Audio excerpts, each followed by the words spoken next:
সময় বন্ধু একদিন আসবে, কিন্তু করার থাকবে না কিচ্ছু। সেদিন আফসোস করে করে শুধু কাঁদতে হবে আর বলতে হবে, ইয়া লাইতানি কদ্দামতু লিহায়াতি। আরে সময় মতো যদি একটু পুঁজি বানায় আসতাম, তাইলে তার বাম হাতে আমল নামাটা নেওয়া লাগে না। বাম হাতে আমল নামা নিয়ে কানবে আর বলবে, আহারে আমল নামা যদি আমারে না দেওয়া হইতো। ওয়া আম্মা মান উতিয়া কিতাবাহু বিশিমালিহি ফায়াকুলু ইয়া লাইতানি লাম উতা কিতাবিয়া ওয়া লাম আদরি মা হিসাবিয়া ইয়া লাইতাহা কানাতিল কাদিয়া মা আগনা আন্নি মালিয়া হালাকা আন্নি সুলতানিয়া। বাম হাতে আমল নামা পাইয়াই দিবে, চিৎকার আর বলবে, আহারে আমল নামা যদি আমারে না দেওয়া হইতো, আমি জানি না এখন আমার হিসাব কি হবে। আহারে মৃত্যু পর্যন্তই যদি সব শেষ হয়ে যেত, তাহলে হয়তো বেঁচে যেতাম। ও দুনিয়ার টাকাওয়ালা, শোনো শোনো, আজকে টাকার বাহাদুরিতে বিচার পাল্টাও। সেদিন চিৎকার করে করে কাঁদতে হবে আর বলতে হবে, মা আগনা আন্নি মালিয়া, আমার মাল তো আমারে বাঁচাইতে পারতেছে না। আজকে ক্ষমতার দাপট দেখাও। সেদিন চিৎকার করে করে কাঁদতে হবে আর বলতে হবে, হালাকা আন্নি সুলতানিয়া, আমার ক্ষমতাও তো শেষ, আমার এখন কে বাঁচাবে।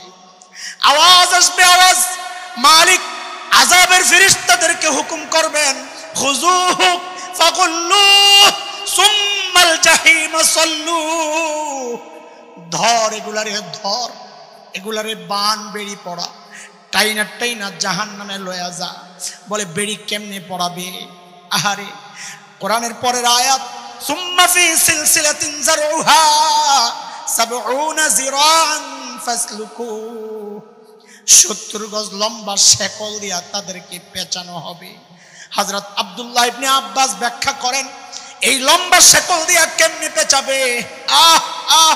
হযরত আব্দুল্লাহ ইবনে আব্বাস বলেন, ওই শেকলের মাথাটা নাকের ছিদ্র দিয়া ঢুকাইয়া পায়খানার রাস্তা,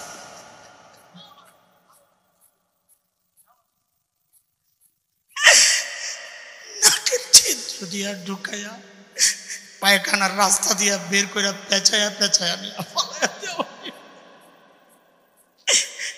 এরে দোস্ত, এই কঠিন পরিস্থিতির মুখোমুখি যদি পড়তে না চাই, তাইলে পুঁজি বানাই, পুঁজি পুঁজি আখিরাতের টার্গেট বানাই। কারণ মালিক বলেছেন, ওমান আরাদাল আখিরাহ ওয়া সাআ লাহা সা'য়াহা ওয়া হুয়া মুমিন ফাউলাইকা